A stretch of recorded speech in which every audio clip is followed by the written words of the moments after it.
వాక్యంను వినిస్తున్నటువంటి సహోదరి సహోదరులకు దేవుని నామంలో వందనములు తెలియజేస్తున్నాను.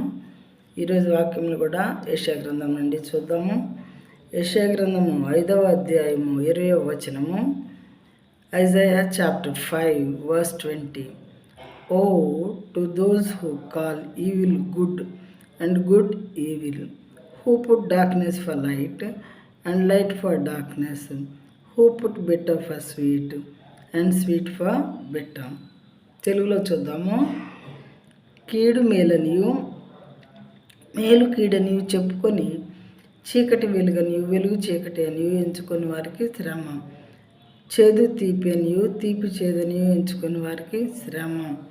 చూడండి ప్రియమైన వారులారా, ఈ మాటలు దేవుడు ఎందుకు చెప్పించారు అంటే మనకి ఎందుకు చెప్తూ ఉన్నారంటే, మరి కీడు మేలు అంటే మనకేంటో తెలుసు, కానీ ఒకదానికొకటి అర్థం చేసుకుంటారంట కొంతమంది మానవులు. చీకటి అంటే వెలుగంటే ఏంటో మనకు తెలుసు, దాన్ని కూడా ఒకదానికొకటి అర్థం చేసుకుంటారు. చేదు తీపి అని, తీపినేమో చేదుగాను వాళ్ళు అర్థం చేసుకునేవారుగా ఉంటారు.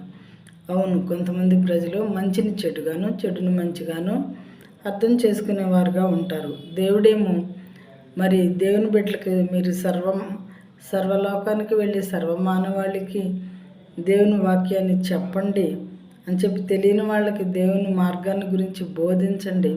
పరలోకానికి లేదా స్వర్గానికి రావడానికి దారి ఏదో వాళ్ళకి తెలియచేయండి, మీరు మాత్రమే తెలుసుకొని ఇంట్లో కూర్చోవద్దు అని వారి మీద ఆ భారాన్ని దేవుడు మోపాడు. అయితే వీళ్ళు వెళ్ళి వాక్యాలు చెప్తూ ఉన్నప్పుడు అనేక చోట్ల కొంతమంది ఏం చేస్తూ ఉన్నారంటే, ఈ రకంగా ఇప్పుడు మనం వాక్యంలో చెప్పుకున్న రీతిగానే మంచిని చెడు చెడును మంచి అనుకుంటున్నారు. వీళ్ళు మంచి పని చేస్తూ ఉంటే ప్రజలేమనుకుంటున్నారంటే అది చెడ్డ పని అనుకుంటున్నారు. దాని వాళ్ళ మీద మోపిన వాడు ఎవరు? దేవుడే, అక్షరాల దేవుడే.